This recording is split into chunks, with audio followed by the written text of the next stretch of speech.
All praise is due to Allah, who has united the hearts of the believers in Islam and has made it an obligation to remain united, and has made it forbidden to become separated in his clear book.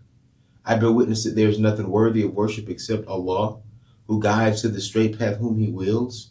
And I bear witness that Ali Muhammad is his messenger and the best caller to the way that is straight. O Allah, send your prayers and your peace upon our leader Muhammad and upon his family and upon his companions, whose hearts were united and whose souls were educated, so that they became victorious leaders. And what follows thereafter, O believers of Allah, I advise you as well as I advise myself, to first have the proper regard for Allah and thereafter be obedient to him. Dear believers, I greet you with the universal greetings of peace.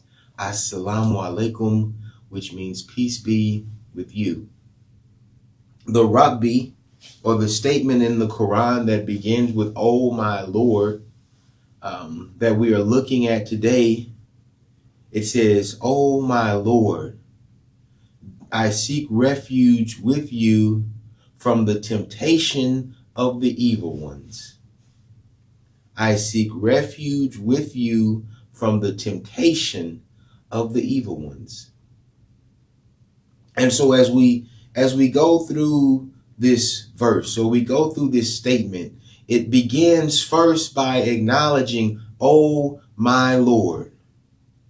And for anyone to get to a point that they acknowledge the Creator, they acknowledge the Creator's existence, they acknowledge what the Creator has done, what the Creator is doing, and what the Creator will do. They have come to full acceptance of that. And that is acceptance within its own space without interaction. But then by saying "my Lord" means that I understand and I've accepted that the one who causes the earth to spin, the one who causes the rain to fall, the one who causes the birds to not fall out the sky, is my Creator, is the one that I worship. So it begins by saying, "Oh my Lord." And so this particular Rabbi, it is asking to, or stating that I seek refuge with you. I go to you broken. I go to you in despair. I go to you with trauma maybe in my heart. Or something is bothering me so much, or has the capacity to influence the quality of life that I have, that I seek refuge with you. But not only from the physical capabilities of the evil ones, not only the thing that they can do to me physically, but I seek refuge with you from the temptation, from the calling, from the whispering, from the enticing. I seek refuge with you from the temptation of the evil one. And something is tempting because it piques our interest, meaning that we may have some inclination towards whatever that thing is that is being presented. So this is that Rabbi, "Oh my Lord, I seek refuge with you from the temptation of the evil ones." And so many of us, when we think about the word temptation, we think of something that is physical, something that is alluring to us, that you're tempted by it. You're tempted by the way someone looks. You're tempted by the way something sounds, or an opportunity. You're tempted by the way a specific food may taste or a drink may taste. You're tempted by it. But we understand when it says it's from the evil ones. And we have to go back. We have to go back and classify, or at least send ourselves in a direction to understand this concept of the evil ones. Now, what may be the evil ones for me, in my context, may not be the same for you. what may have been regarded as the evil ones in the context of when the Quran was revealed, based on the specific situation. And when you study, there's a whole topic or a whole science that's called hermeneutics, that discusses the specific environment and the specific things that were happening to specific people at a specific time. So what the Quran may be referring to, or what may be referenced in the Quran as the evil ones, may not exist today in that same context. So it is wise for us to take that into consideration and not just jump to a conclusion and say that it's a blanket term or a blanket idea. The evil one for me may be different for you. We're seeking refuge to Allah, or with Allah, from the temptation of the evil one.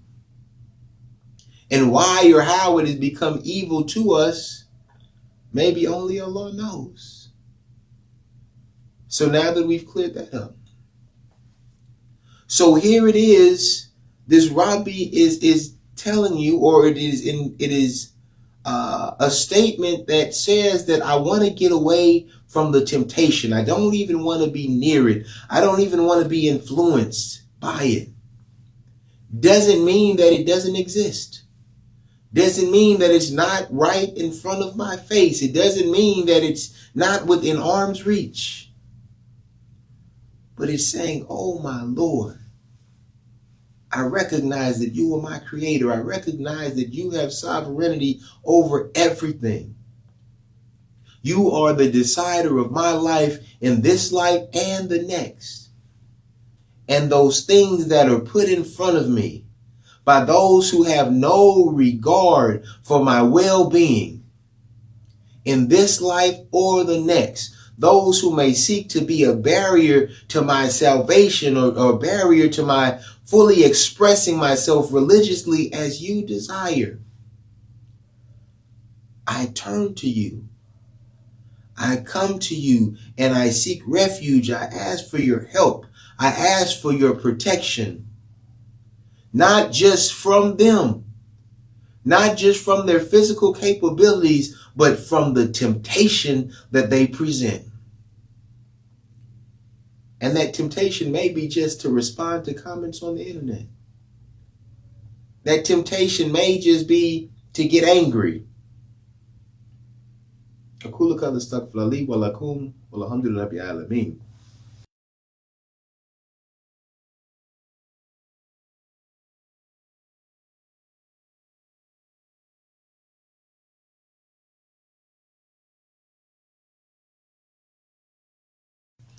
اللهم صل على محمد وعلى آل محمد كما صليت على إبراهيم وعلى آل إبراهيم إنك حميد مجيد.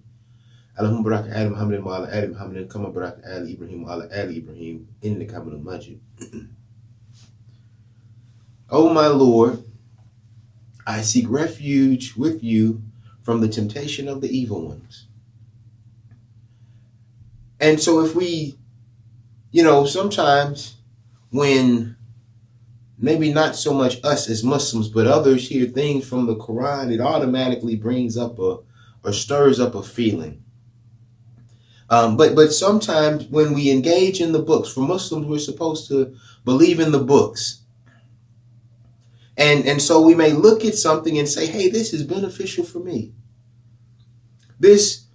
Some aspects may not be, but this specific thing, this one item, this sentence, this story may be beneficial for me and can make me a better person.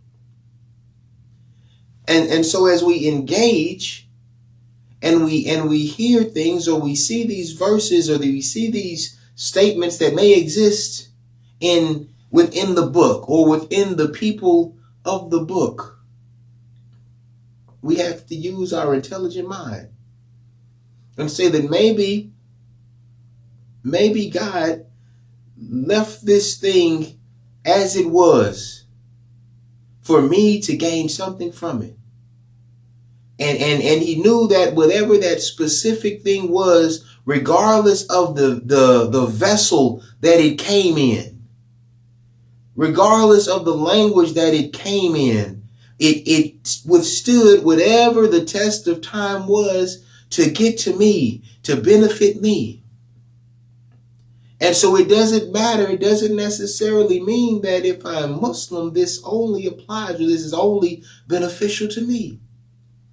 This Rabbi, it says, "Oh my Lord, I seek refuge with you from the temptation of the evil ones." And for a plot twist, sometimes it's us. Sometimes we are that evil one that we are seeking the temptation from. It may be the version of us from the past. It may be the version of us from before we fully accepted what the Creator was doing and placing in our life. And so these temptations may be to not be our best self. We may be tempted to revert back to the ways that we used to be, to speak the way that we used to speak before we became conscious, of God's impact or place in our life, before we became conscious of what our actions could lead us to, or what our actions could take us away from. So this Rabbi that says, "Oh my Lord, I seek refuge with you from the temptation of the evil ones." These may just be those voices in your head. These just may be the people up and down the comments that have all these things to say. Don't let me be tempted to respond. Protect me. Close my mouth. Hold my fingers back. All of these different things, but you're still going to the Creator, because if it was left alone to you, if all you had to depend on was your good sense, for many of us, if not all of us, the tail of the tape would show that we may not be able to contain that. But we turn to the Creator. We turn to the one who made us. We turn to the one who gave us our personality. We turn to the one who gave us the capacity to do whatever it is that we are good at doing. And we ask him. We say, "Oh my Lord." Or we let him know, "Oh my Lord, I seek refuge with you from the temptation of the evil ones." ربنا آتنا في الدنيا حسنة وفي الآخرة حسنة وقنا عذاب النار ربنا تقبل منا إنك السميع العليم إن صلاتي ونسكي ومحياي ومماتي لله رب العالمين لا شريك له بذلك أمرت وأنا من المسلمين الحمد لله رب العالمين آمين.